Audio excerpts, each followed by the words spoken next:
श्री साईनाथ।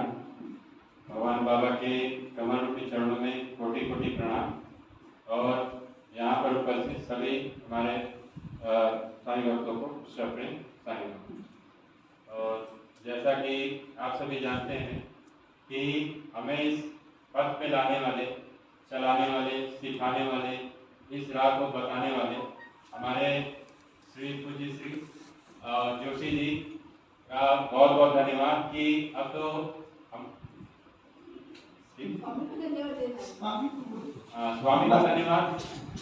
स्वामी को धन्यवाद कि उन्होंने किसी न किसी रूप में किसी को माध्यम बनाकर भेजा और हमें इस पावन स्थल पर पहुंचाने के लिए हम उनका बहुत बहुत शुक्रगुजार हैं कि हमें उन्होंने ये रास्ता दिखाया।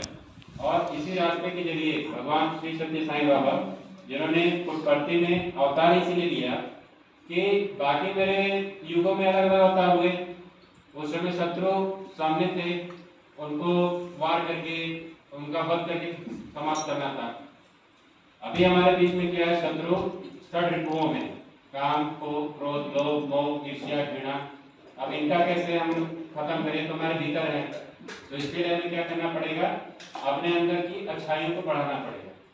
और अच्छाइयाँ कहाँ मिलेंगी, जहाँ पे हमें अच्छा वातावरण मिलेगा। और अच्छा वातावरण बनाने के लिए भगवान ने अपना एक जगह चुना कि वहाँ पर लोग आकर के मेरी पवित्रता को महसूस कर सकते हैं। और यानी कि मेरा वास केवल पुट्टपर्ती नहीं, कोई भी व्यक्ति मुझे जिस क्षण जब मुझे पवित्र मन से अपने शुद्ध विचारों से याद करेगा तो मैं वहाँ पहुँच जाऊँगा। अभी जो वर्तमान युग चल रहा है कलयुग, लोग उसको बहुत बुरा बोलते, बहुत बेकार बोलते, लेकिन भगवान ने बताया कि ये सबसे अच्छा युग है यदि तुम मानो तो। फिर भक्तों ने पूछा कैसे, भगवान ने बताया कि तुम इतिहास पढ़ो, अतीत में जाओ। भगवान को प्राप्त करने के लिए लोग कितने देर काल तक तपस्या करते हैं, इतनी तपस्या करते हैं कि सर से लेकर पांव तक उनका शरीर मिट्टी में ढक जाता है, दिमाग चाट देते हैं पूरे शरीर को। फिर भी यदि थोड़े समय के लिए अगर आपके अंदर शरीर का मोह आया तो आप भगवान से फिर उतने दूर चले जाए। लेकिन अभी ये जो कलयुग का समय आ हुआ है, आपको केवल नामस्मरण से भगवान आपको प्राप्त हो जाएंगे, क्योंकि कलयुग भगवान ने नाम की जाप की शक्ति दी है आपको कि आपको कुछ नहीं करना है। क्योंकि आपके मन में जैसे शुद्ध विचार उत्पन्न होंगे, आपके अंदर के जो हृदय है, भगवान बोलते हैं इसको बैंक बना के रखो। बैंक में आप जितनी अच्छी अच्छाइयों को छुपा करके रखेंगे वो आपका उतना ही डबल होता जाएगा। कैसे डबल होता चलेगा, आपके पास है, आपने अगल बगल लोगों को बताया, वो जाकर के आगे लोगों को बताया, तो धीरे धीरे क्या होता है, हमारा एक चैनल बनते जाता है। और उसी हिसाब से हम अपनी अच्छाइयों को, जो कि भगवान ने हमें इस वातावरण में हमको जो दिया, तो हम भी चाहते हैं कि हम इसको आगे बढ़ाएं। तो हमारी जैसी भावना रहती है, भगवान हमें वैसे ही दर्शन देते हैं। यदि हमारे मन में कुछ अलग चल रहा है तो डेली रूटीन पे जैसे हमको खाना डेली बनाना है कि मेरे से अच्छा बन जाए, यदि उस टाइम पे आपके मन में दूसरा ख्याल चल रहा है या दूसरे के बारे में बुरा सोच रहे हैं, तो जिस चीज को हमें नॉर्मली भी अच्छा बनाने आता है तो हमसे खराब बनता है। और जिस हम पूरे मन से कुछ भी नया डिश बनाते हैं तो हमें भले वो पहली बार बना रहे लेकिन हमसे वो अच्छा बन जाता है। क्यों? क्योंकि हमारे मन में अच्छाइयाँ हैं, हमने अच्छा बनाया, अच्छा सोचा। तो इसी प्रकार से हमारे मन में अच्छाइयाँ हो, क्योंकि भगवान बोलते अच्छे बनो, अच्छे दिखो। क्योंकि अच्छा बनना हर कोई चाहता है, अच्छा दिखना हर कोई चाहता है, तो उससे पहले मन में अच्छाइयाँ तो लाओ, तब जाके अच्छे बन पाओगे ना। बुराइयाँ तुम कहीं भी ढूंढने जाओ बहुत जल्दी मिल जाएगा, तुमको बुरा बनाने वाले बहुत ज्यादा मिल जाएंगे, अच्छा बताने वाला आज की डेट में कोई नहीं मिलेगा। सत्संग भी कहीं हो रहा हो तो जो बुरे प्रवृत्ति के विचार के लोग हैं वहां पे जाना पसंद नहीं करते हैं, अगर दूसरे की पार्टी का माहौल अगर चल रहा तो वहां पे पहुंच जाएंगे, चाहे आदमी किसी भी उम्र का हो। तो हमारे मन में क्या होना चाहिए, यहाँ पे जितने भी बैठे हैं तो एक प्रकार से बहुत सागर ही है, हमें तो पहले से बताया गया है कि हमें इस नैया को पार करके जाना है। बाकी यहाँ मानव रूप में आए हैं तो अगर बिना उद्देश्य के हैं तब तो जिंदगी भर भटकना है। यदि आपको कोई एक उद्देश्य मिल जाता है, नामस्मरण तो है लेकिन साथ में सेवा भाव भी करना है, जब से लेकर और अभी तक, अभी है कलयुग, क्योंकि सब तो क्षीर सागर में उन्होंने जल समाधि ले ली लेकिन हनुमान को छोड़ दिया, नहीं तुम रहो, अभी मेरे भक्तों के लिए तुमको रहना पड़ेगा। तो जब से लेकर अभी तक उन्होंने प्रभु की सेवा की, तो इसीलिए वो भक्त शिरोमणि कहलाते हैं, भक्तों में सर्वप्रथम। तो हमें भगवान का नाम भी लेना है और साथ में भगवान का काम भी करना है, तभी जाके हमें कृपा प्राप्ति होगी। लोग बोलते नहीं अच्छा बने रहने पे, अच्छा करने पे बहुत दंड मिलता है, बहुत बुरा होता है, हम अच्छा नहीं करेंगे। जाके देखो बुरे लोग कितने बुरे कर्म कर रहे हैं, आगे बढ़ रहे हैं, अच्छे लोग का देखो कितने तो जहाँ पे वहीं पे पढ़ रहे हैं, ऐसा नहीं। भगवान ने जो सिस्टम बनाया, जो नियम बनाया, जो संसार बनाया, इसमें क्या होता है, आपको एक जन्म खत्म होने के बाद दूसरा जन्म दिया है, तो इसमें आपके पिछले जन्म में क्या कर्म रहा है उसी के प्रतिफल स्वरूप आपको दूसरा जन्म मिलता है। तो हो सकता है कि आपने पिछले जन्म में बहुत अच्छा किया और आपको अगले जन्म में आप अच्छे बने और साथ में आपने लालच में आकर के बुरे कर्म शुरू कर दिए, लेकिन आपकी बढ़ोतरी हो रही है। लेकिन बढ़ोतरी किसकी वजह से हो रही है? आपके जो पिछले जन्म में अच्छे कर्म थे, तो भगवान क्या कर देते हैं कि वो पूरा अच्छाइयां तुम्हारे में डाल दे, पूरा ट्रांसफर कर दे, कितनी अच्छाइयां हो तुम्हारी सब एक साथ खत्म हो जाए, क्योंकि बुरा कर्म करने तो अच्छाइयां समाप्त होगी। जब पूरी अच्छाइयां तुम्हारी समाप्त हो जाएगी तो तुम पतन के रास्ते पे उसी दिन से चलना प्रारंभ कर दोगे अपने अंत की ओर। और जो अच्छे लोग हैं तो उनके पूर्व जन्म में इतने पाप होते हैं कि उनका प्रारब्ध कटने के लिए आपको वर्तमान में उतना कष्ट सहना पड़ेगा। बिना आग के तपन के सोना भी कुंदन नहीं बनता, बिना स्वच्छ नहीं होता, उसको आग में तपना पड़ता है तभी जाके वो कुंदन बनता है। आप तो इंसान हो, आपको तो और भी ज्यादा संघर्ष करना पड़ेगा और भगवान के प्रिय भक्त बनने के लिए तो और भी ज्यादा संघर्ष करना पड़ेगा, क्योंकि मूर्ति जितना कष्ट, पत्थर जितना कष्ट सहता है, जितना छैनी हथौड़ी सहता है, तभी जाकर के एक साकार रूप लेता है और लोग उसकी पूजा करते हैं। और जो पत्थर हथौड़ी छैनी से डर जाता है वो पत्थर का पत्थर ही बना है।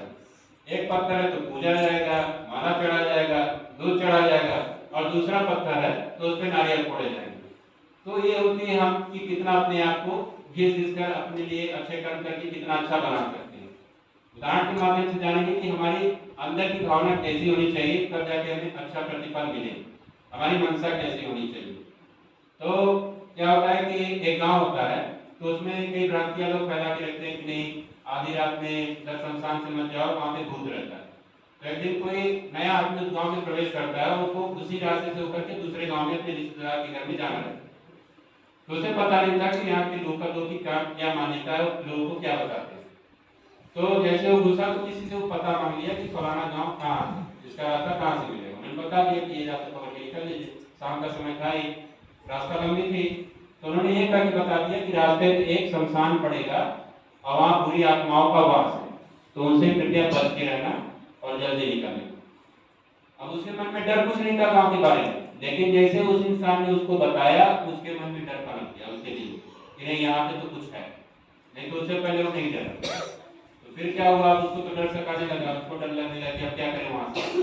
वो पहले से स्पीड बना लिया, लेकिन रास्ता लंबी थी, लगभग मध्य रात्रि हुई, हो गया उस रास्ते। अब देखा कि शमशान पड़ रहा है बीच रास्ते, वहीं से जल्दी जल्दी पैदल मारना शुरू कर दिया और आगे बढ़ा। आगे बढ़ते बढ़ते क्या हुआ कि आप अचानक से साइकिल तेज करेंगे तो चैन आपका उतर ही जाएगा, और हुआ भी ऐसा है उसके साथ, तो उसका चैन उतर। अब उसको और डर पड़ने लगा कि जरूर किसी ने मेरा चैन उतार दिया। अब पसीना पसीना हो गया, फिर भी चैन नहीं चढ़ा है, क्योंकि डर इतना था। वो पैर से धक्के मारते हुए आगे बढ़ना शुरू किया, फिर मेरे को यहीं से निकलना, चैन भी नहीं चढ़ा। तो हुआ क्या कि पहले के आदमी धोती कुर्ता पहनते थे, तो उनका जो धोती था तो बगल में झाड़ी थी, तो उसी में जाके धोती उनका फंस गया। अब क्या, अब धोती झाड़ी मजबूत थी, धोती में उनका मजबूत था, तो फंसा ऐसा कि छुड़ाए बिना छूटे।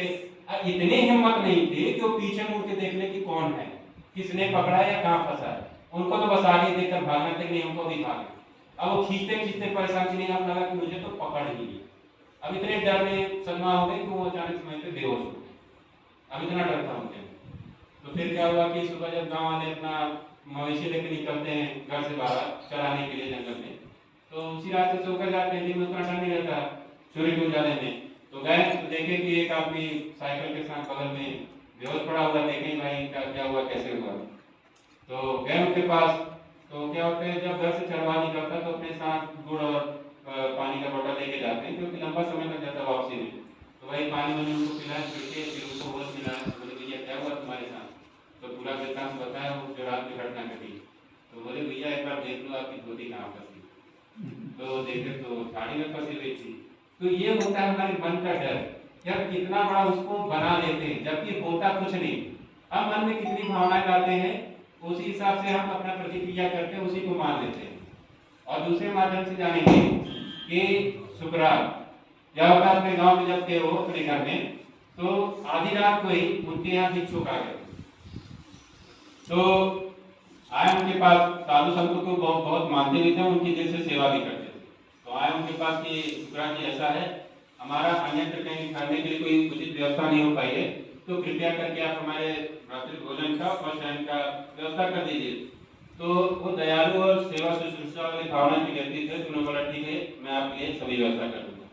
तो जब रात हो जाती है, तो जब घर में कोई रहता नहीं, तो गांव वाले अपना जो भी है खाना वाना सब बर्तन साफ कर लेते हैं, पानी वानी जो भी है पीने लायक रहता है उसे ज्यादा नहीं रख पाते। तो चूंकि 4-5 लोगों को भोजन बनाना था, तो उसके लिए पानी लेकर जाना था उनको।